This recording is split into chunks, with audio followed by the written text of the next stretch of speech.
is speaking on behalf of China in relation to our position regarding the growing concern of climate change. As the world's largest greenhouse gas emitter, we are committed to introducing policies to lessen our impact on climate change. We are aligned with most of the world on climate change policy, with a few exceptions, for example, the United States. Despite being a developing country and facing many disadvantages when it comes to implementing climate change policy due to our rapid industrialization, we are committed to lowering our CO2 levels through multilateral agreements and the introduction of a cap-and-trade system. Hopefully, this will influence other countries in following our lead in lowering their greenhouse gas emissions.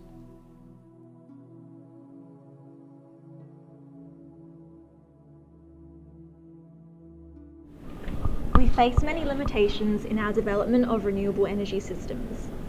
Ignoring these limitations would directly affect our population's quality of life. Our enormous population of 1.3 billion means that a sudden switch to renewable energy is simply not feasible.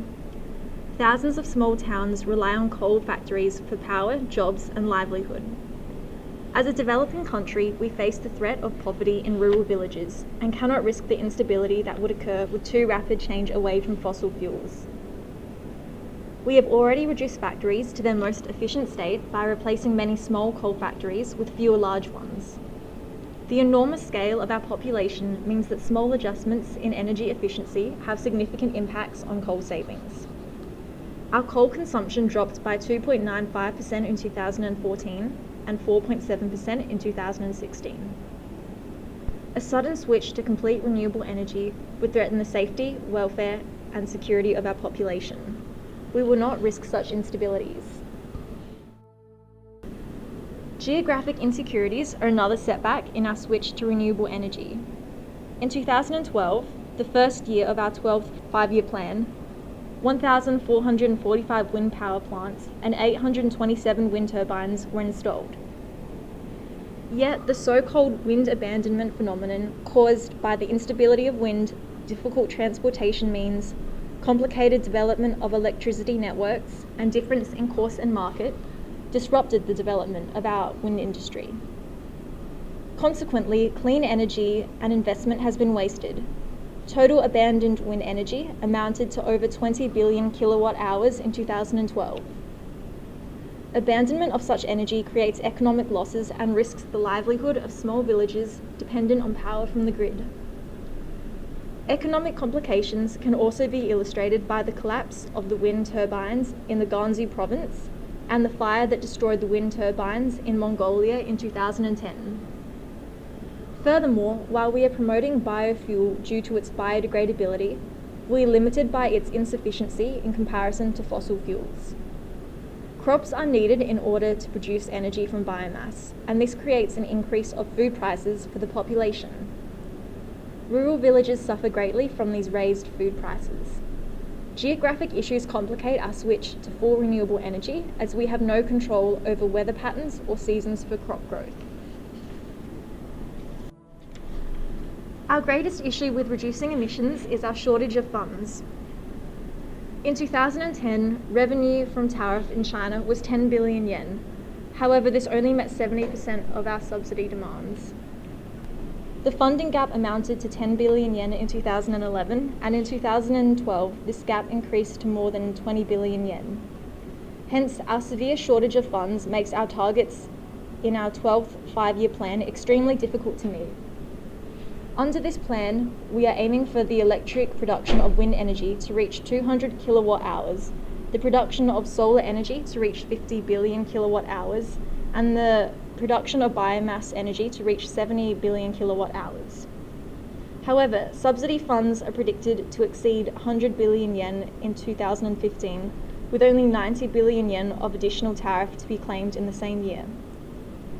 Our shortage of funds is a major economic issue preventing the expansion of our renewable energy production. On the contrary, some of our economic strategies have already successfully reduced the use of fossil fuels. Coal subsidy rates have fallen from 61% in 1984 to 28% in 1995, and petroleum rates have dropped from 55% in 1990 to 2% in 1995. In 2000, the production of leaded gasoline was stopped. The promotion of environmentally friendly cars can be seen through our subsidy replacement of old motor vehicles. Furthermore, consumption taxes of 20% have been placed on cars with engines larger than 4 litres. We are the world's largest producer and consumer of electric vehicles and encourage the use of electric cars through insurance and registration policies, free parking, carpool lanes, and subsidies. We are already playing a significant role in reducing emissions, but our shortage in funding limits further reductions. We accept responsibility for our actions as the world's greatest greenhouse gas emitter. However, it is important to remember that the greater historical responsibility for 300 years of fossil fuel burning lies with the West.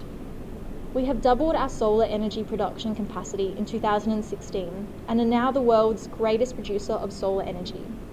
We have significantly reduced consumptions of resources through the one-child policy and will not be lectured by the West on how to run our country.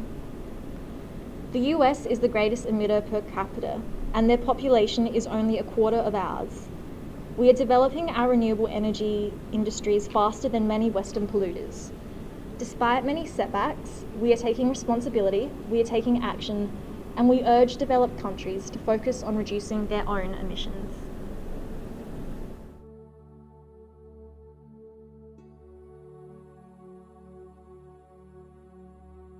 China has gone through a rapid process of industrialization throughout the last few decades. Even though, in 2006, we surpassed the United States as the world's largest emitter of CO2, we are an extremely low emitter per capita, producing only 4 tonnes. To place this in perspective, Australia produces 16 tonnes per capita, and the OECD, which is the Organisation for Economic Cooperation and Development, average is 11.5 tonnes. Today, we remain committed to keeping CO2 low, and we are actively working on the world stage to ensure this occurs. One way this is done is through multilateral agreements and lowering our greenhouse gas emissions in accordance with them. In 2002, we ratified the Kyoto Agreement, an international treaty that stated that industrialised countries would be legally bound to cut greenhouse gas emissions by 5% of 1990 levels by 2008 to 2012. In 2009, we pledged under the Copenhagen Accord to reduce our carbon emissions by 40 to 45% from 2005 levels by 2020. In 2016, we ratified the Paris Agreement, pledging that we would peak our emissions by 2030. Our accordance and compliance with all these multilateral agreements emphasises our passion and commitment regarding stopping climate change. The Climate Action Tracker Group, an independent international science organisation which tracks the progress of each country's commitment towards holding global warming below 2 degrees, noted that China is on track to peak its carbon dioxide emissions between 2025 and 2030. We have taken many steps to ensure we continue to achieve our environmental goals, such as reducing the amount of coal power plants by 85% in 2017, and our plan to invest $360 billion into renewable energy by the end of the decade. Sticking to these international treaties and lowering greenhouse gas emissions in accordance with them is key to stopping climate change. As stated by our President, Xi Jinping, when discussing the Paris Agreement, all signatories should stick to it instead of walking away, as this is a responsibility we must assume for future generations. Thus, we believe a larger contribution is required from developed countries on this issue in order to resolve the problem due to common but differentiated responsibilities. However, China as a nation evidently isn't afraid to contribute on a large scale in order to stop climate change. Investing in renewable energy is one of the main ways we are attempting to combat and stop climate change. As we previously mentioned, we have planned to invest $360 billion into renewable energy by the end of the decade, and at present, we are the largest hydroelectric producer in the world, getting almost a quarter of our energy from it.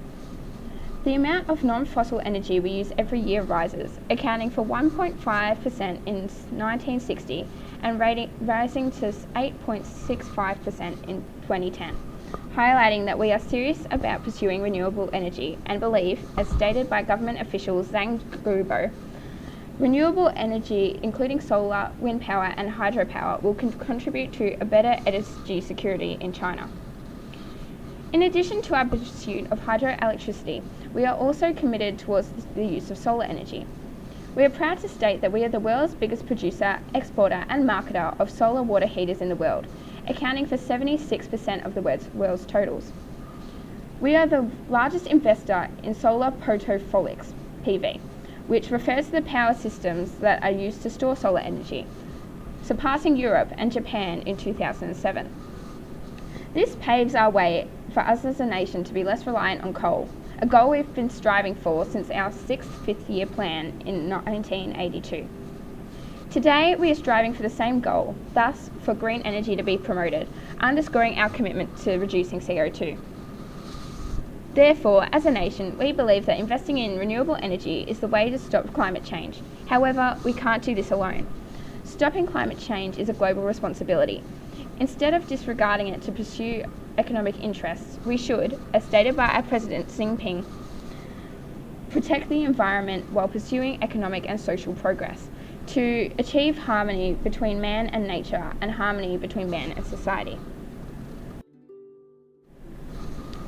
As previously mentioned, we, at the Copenhagen Summit, were attempting to reduce carbon emissions per unit of GDP by 40 to 45% by 2020. By developing our own domestic carbon markets through the Emission Trading Scheme, ETS, we have established a carbon mechanism to reduce carbon emissions. Under this carbon trade mechanism, emitting carbon becomes a tradable commodity, where carbon emitters are assigned a carbon emission cap for a certain time. Those who are high carbon emitters have the option to purchase emission rights to emit more through the carbon market, while those participants who lower their emissions output are rewarded for more emissions reductions. Essentially, those who are low carbon emitters have the opportunity to sell carbon allowances, and those who are higher carbon emitters can purchase them, therefore creating the carbon market. Our goal is to launch a national carbon market this year through the Clean Development Mechanism and 7 pilot carbon markets, which will build on our 10 years of emission trading experience. Because we are the world's largest emitter of greenhouse gases, by implementing a national carbon market, we are attempting to influence other countries to increase their climate change intervention. Our ETS system has been gaining increasing attention in other countries, especially the EU. This cap and trade system will transition from coal burning with natural gases as we attempt to boost our natural gas share from 6 to 10% by 2020. As a result, it's clear that we as a nation are serious about resolving climate change, as we believe that sticking to multilateral agreements, investing in renewable energy, and cap and trade programs are ways to do this. By adhering to our suggested solutions ourselves, we are attempting to act as a global role model and leader for the rest of the globe in order to create a greener planet.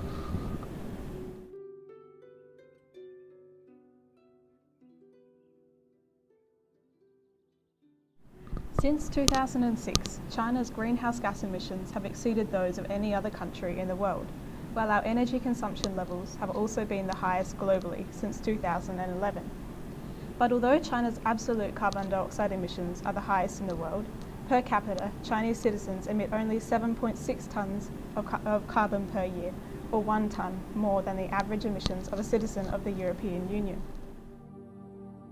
Our enormous absolute emissions and our increasing energy consumption are driven by factors including population growth, given our current 1.4 billion citizens, urbanisation, rapid industrialisation, and our dependence on coal.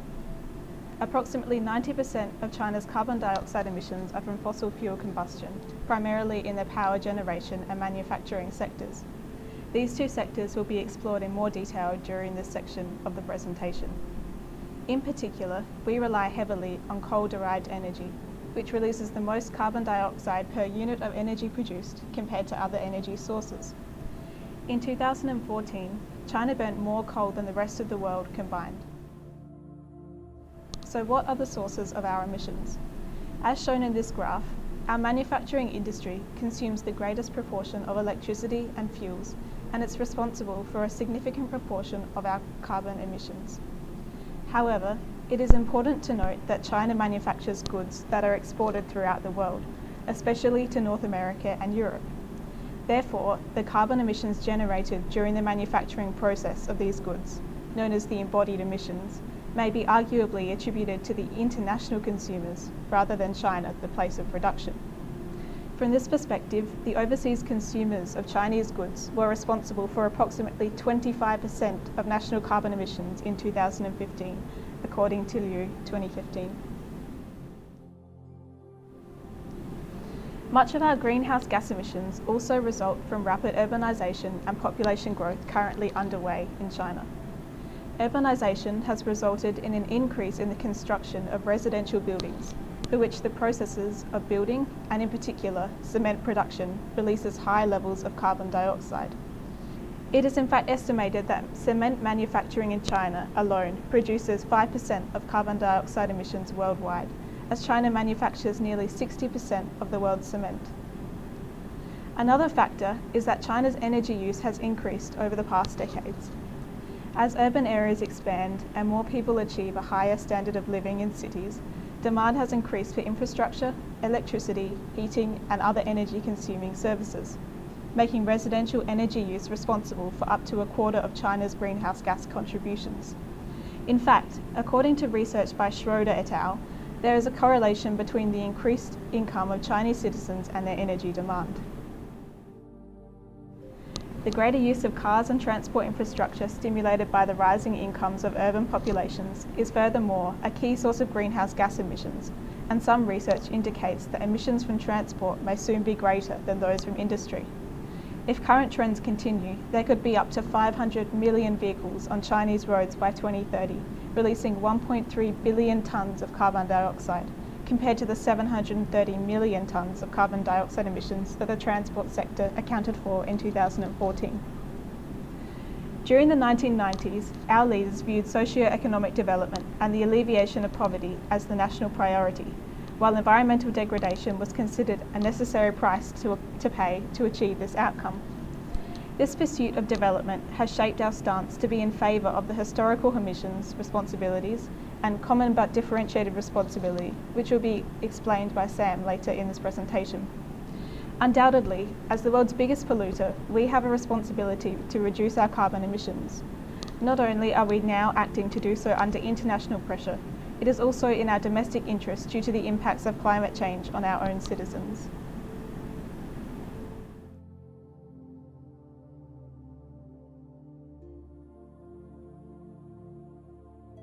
Despite our policy being largely in line with most of the world's largest emitters, in recent times the government has held stands which are in contrast to those held around the world.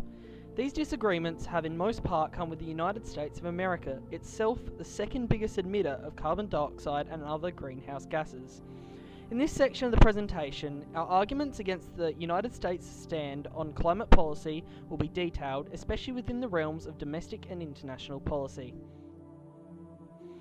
On the back of a wave of right-wing populism, anti-government rhetoric, and more pertinently, climate skepticism, Donald Trump was elected 45th President of the United States in November 2016. This worrying reintroduction to climate denial severely limits both the United States' ability to reduce their carbon emissions and endorse similar actions around the world, despite there being a scientific consensus on the phenomenon. However, despite the clear position of the administration on climate change, there has been little movement in the way of settled climate policy, apart from an executive order signed in March 2017, which removed a raft of former President Obama's climate policies. Feeding into the rhetoric spouted by the Trump administration is President Trump's history of anti-Chinese sentiment, particularly in media appearances and through social media platform Twitter.